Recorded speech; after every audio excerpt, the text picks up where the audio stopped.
اسلام کی جو تعریف کی گئی ہے،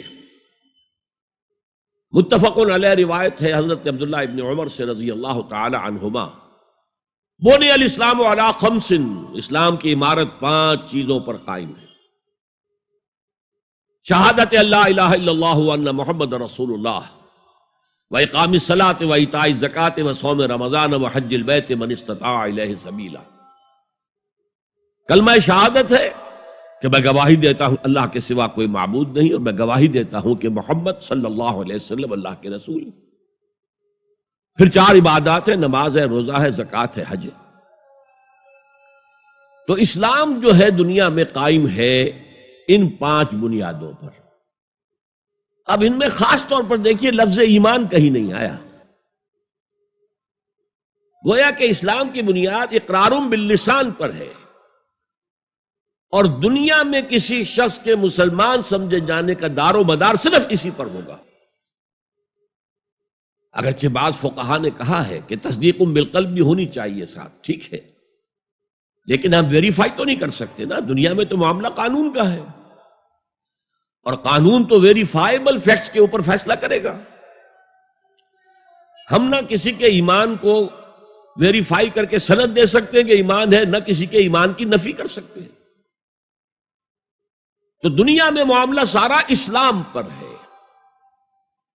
ایک مسلمان اسلامی ریاست کا مکمل شہری ہے، ایک مسلمان معاشرے کا مکمل ایک رکن ہے۔ اسلام ہی پر سارا نظام ہے اس دنیا میں، لیکن آخرت میں سارا دار و مدار ایمان پر ہے، اس لیے کہ اللہ تو معذور نہیں ہے کہ دلوں کے حال کو نہ جانتا ہو۔ ان اللہ لا ينظر الى صورکم ولا الى اموالکم ولکن ينظر الى قلوبکم واعمالکم۔ اللہ تعالیٰ نہ تمہاری صورتوں کو دیکھتا ہے نہ تمہارے مالوں کو دیکھتا ہے، بلکہ وہ تو دیکھتا ہے تمہارے دلوں کو اور تمہارے اعمال کو۔ امام بخاری رحمت اللہ علیہ کا موقف کہ ایمان میں عمل بھی شامل ہے انٹیگرل پارٹ کی حیثیت سے، یہ حقیقی ایمان کے اعتبار سے 100% درست ہے۔ دل میں یقین ہوگا تو کیسے عمل اس کے خلاف ہو جائے گا، لیکن لیگل اور کانسٹیٹیوشنل لیول پر جسے ہم اسلام کہیں گے، عمل علیحدہ ہے، ایمان علیحدہ ہے، اور ایمان حقیقی گھٹتا بھی ہے بڑھتا بھی ہے۔ زادتہم ایمانا وما زادہم الا ایمانا وتسلیما، سورہ احزاب میں فرمایا کہ وہ جو 12,000 کا لشکر آ گیا تھا اور ایک شدید صورت پیدا ہو گئی تھی، اور محسوس ہوتا تھا perhaps this is the end، جیسے کہ ایک چراغ جل رہا ہے میدان میں رکھا ہوا اور جھکڑ چل رہا ہے بجھانے کے لیے، تو منافقین کا نفاق ان کی زبانوں پر آ گیا۔ ما وعدنا اللہ ورسولہ الا غرورا، ہم سے اللہ اور اس کے رسول نے جو وعدے کیے تھے وہ سب جھوٹے ثابت ہوئے۔ ہم سے کہا گیا تھا کیسر و کسریٰ کے خزانے تمہارے قدموں میں ہوں گے، اور آج کیا ہے، ہم رفع حاجت کے لیے باہر نہیں جا سکتے۔ تو منافقین کے اندر کا روگ جو تھا وہ ان کی زبانوں پر آ گیا۔ اور اہل ایمان کا معاملہ کیا ہوا، انہوں نے جب دیکھا لما راوا الاحزاب قالوا ھذا ما وعدنا اللہ ورسولہ، انہوں نے کہا یہی تو ہے جس کا ہم سے اللہ اور اس کے رسول نے وعدہ کیا تھا۔ یہ آیت تو سورہ بقرہ میں نازل ہو چکی تھی، وَلَنَبْلُوَنَّكُمْ بِشَيْءٍ مِّنَ الْخَوْفِ وَالْجُوعِ وَنَقْصٍ مِّنَ الْأَمْوَالِ وَالْأَنفُسِ وَالثَّمَرَاتِ وَبَشِّرِ الصَّابِرِينَ، ہم لازماً آزمائیں گے تمہیں، لازماً آزمائیں گے، خوف سے، بھوک سے، فقر و فاقے سے، جان اور مال اور ثمرات کے ضیاع سے اور زیاں سے۔ فصل تیار کھڑی ہے اور عین وقت آ گیا ہے جنگ کا، اور وقت پر فصل کھجور کی اتاری نہ گئی تو تباہ ہو جائے گی، لیکن نہیں نکلنا ہے۔ یہی معاملہ تھا جو کہ تبوک کے موقع پر ہوا ہے۔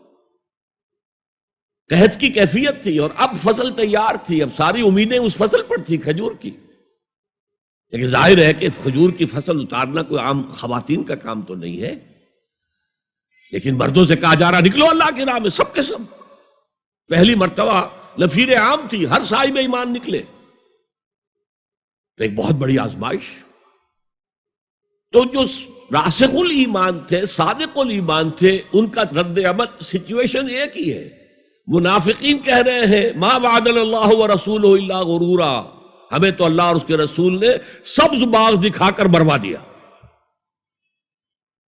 اور اہل ایمان کہہ رہے ہیں ھذا ما وعدنا اللہ ورسولہ وصدق اللہ ورسولہ وما زادہم الا ایمانا وتسلیما، اور ان میں نہیں کوئی شے بڑی مگر ایمان اور تسلیم کے۔ جبکہ وہ جو ایک کانسٹیٹیوشنل ایمان ہے وہ ایک جامد شے ہے، it's a legal status that you get as a Muslim. تو یہ اسٹیٹس نہ گھٹتا ہے نہ بڑھتا ہے۔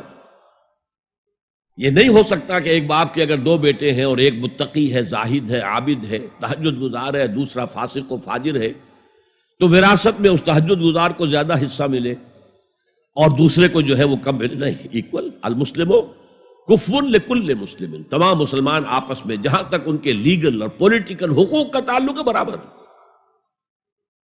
تو یہ فرق ہے ایمان اور اسلام میں۔ البتہ یہ میں آپ کو بتا چکا ہوں کہ یہ بھی ہو سکتا ہے کہ اسلام پہلے آئے، ایمان بعد میں آئے۔ ہم میں سے جب بھی اللہ تعالیٰ کسی کو نصیب فرما دے حقیقی ایمان، یقین والا ایمان، جیسے میں نے دعا کی اللہم نور قلوبنا بالایمان، اے اللہ ہمارے دلوں کو منور کر دے، روشن کر دے ایمان کے ساتھ، نور ایمان سے جگمگا اٹھے ہمارا دل، واشرح صدورنا للاسلام، اور ہمارے سینوں کو کھول دے اسلام کے لیے، اسلام کی ہر شے ہمیں حسین نظر آئے۔